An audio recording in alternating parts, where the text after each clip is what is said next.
Back to that original question though. You said you like when people talk to you about that in the room. Like, I feel like my impression would be, and maybe it's because I'm an adult and I'm not as fearless.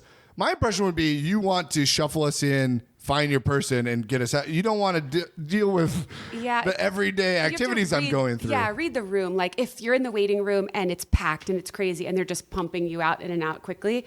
But if it's a slower day and you notice that people are taking time and you can kind of read my energy and stuff and I'm chatty and hitting you up for conversation, then that's really the time to talk back. But if I'm like, hey, we're just going to jump right into the slate and go, then obviously chit chat is going to make me go, okay, this guy never stops talking, right? Yeah. Or if the camera's broken, you're just like, not now, Mike. I got to figure this out. Yeah, I'm a really friendly person though, so I always have assistants on the door going, okay, you need to speed it up, speed it along. Sure.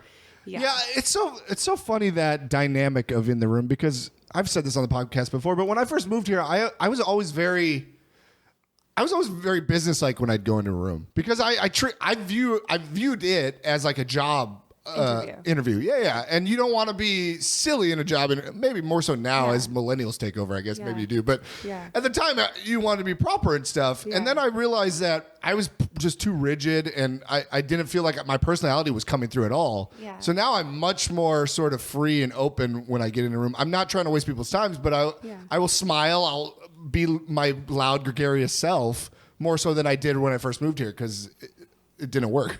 I think it's good to be yourself, because even if you're not right for the role then I'll remember you months later for something else, and I'll go, oh, you know who would be so right? This guy. Yeah. Or this lady or whoever. So I think it's important to be yourself and show who you are. Yeah. I always tell young actors, you're never going to play like a 20-year-old. You're never going to play Lincoln at this point in your career. Right. You're always going to play yourself in similar situations. Like, hopefully you've never been homeless, but you know what it's like to be starving and scared, and you know what it's like to feel lonely. You know what all these experiences are like. But if the brief says you're a homeless person who's 20 years old, you're going to play different situations that are similar to yourself. So when you come into the room and you're giving us just like a little bit of a hint of who you are, you're most likely going to play things that are similar. Right, absolutely, yeah. Yeah. And nobody can do Mike like Mike can. Right, exactly. So you're putting yourself, you're being the best you. And the second you like tap into that and you're just like highlighting the things that are similar to the character and then pushing the things down that are not, then that's when you'll like really go, oh my gosh, there's no one in the world that's like me. This is so cool. Yeah. I can go in and kill this and be awesome. Can I challenge you on something though? Yeah. A lot of you casting directors have said this, where I might not be good for this. I keep talking about me, but I'm here, so I will do that.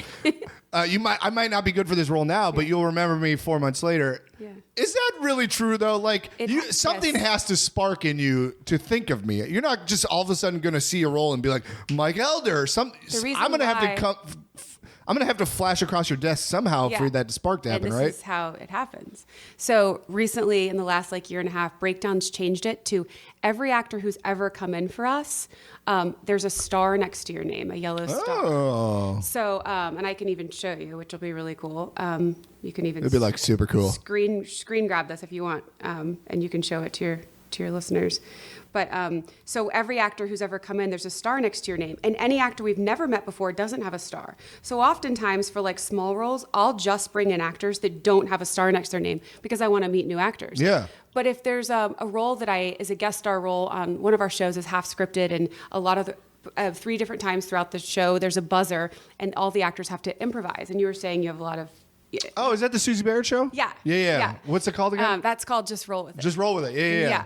And so we have to be really familiar with actors who at any given time can just improv. Yeah. So what we do on that show is we constantly bring in like all the same actors like over and over. So for you, what would happen is when your agent or manager submits you, it'll have a star next to your name. So then I can click on the star and I can see of all time, all your auditions, the past 3 months, and then I can see just like the most recent auditions that you've done, and I can watch them. Oh, wow. So, and then anyone in my office can too, and I can leave notes, which is really cool. The notes part's cool, yeah. Yeah, which is really cool. So especially with a young person, like we give young people like more chances than like older people. So if I meet an adult at like 30 years old, I might wait like a year to see him again if it was a bad experience. But a kid, they're constantly growing and changing and in classes, and they're just like sponges. They might have just started acting 6 months ago. And so 6 months later, they're like a completely different person, right? They're only doing theater. Yeah, right. So they're just like learning so much. They're just like little sponges, you know? Yeah. That's super cool. And I like that. So it's the star that sort of sparks it in you. And then you're like, oh yeah, this guy, he was so good at this, blah, blah, blah, blah. Yeah. This would be perfect. And then it reminds it. So you are kind of in our face. So, but let me ask you something though. I know I'm in your face. Believe me. I email a lot of people. But you get for, say, one of those just roll with it roles, you get what, 5,000 submissions? I'm going to show you right now. So this is for the role of Chuck. This is a character we're casting this week. There were 2,400 people viewed. There were 77 selected. Wait, can I see this? Yeah. I'll show you. Yeah, I love intel. I'll walk you through it. Okay. So you can see there's 2,400 people. Yep. Unviewed means you didn't. It was somebody that submitted after you. Yeah. So if you're looking at Chuck, there shouldn't be any unviewed. We should have gone through all of them. Or there's like a couple. Or they submitted way late. Yeah. Or there's just viewed. Like a few. You looked at 2,100 people. Yep. You selected 77. Seems like a weird number to select. Yeah. So that's just like so normally if we're seeing people in person for like a guest star, co-star, we'd see probably like 35. In this situation, because they need to do scripted stuff and improvised stuff, we're going to give them really specific stuff to improvise.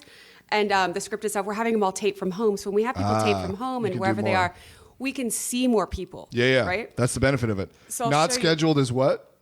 Not scheduled means that we've selected them, but we haven't set up the appointment yet. Gotcha. Scheduled, callback. Oh, this is really cool. Yeah. And so then I'll show you what makes 2,100. So what's out. like an average total you get for something like this?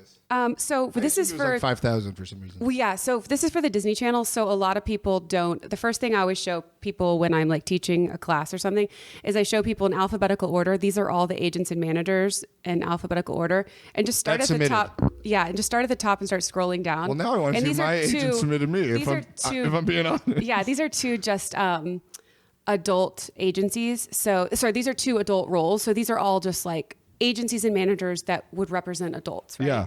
I'm going right to my agent to see if I was submitted on this. And so we usually don't sort through agents and managers, like look through actors that way.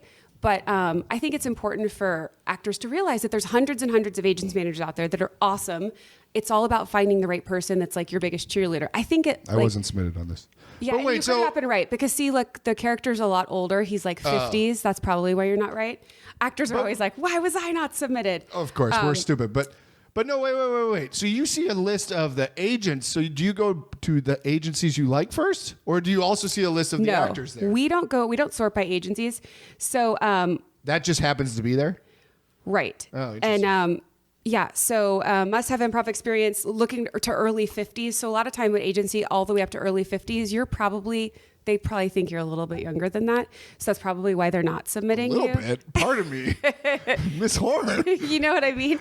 I was born after 9/11. What are you talking about? Giving you the benefit of the doubt. You're just like too young. So in your agent's head. No, yeah, I get it. That's why. So your late 30s is like 39, 40, and 50s. And people really cheat the age. Like, so if we put out something that says like late 20s, we're getting people like in their 30s, you know. So yeah. Oh, totally. Yeah. And same thing with Tony Hinkle, 40s to 60s. You're not right for that either. So you can give your reps a break on that.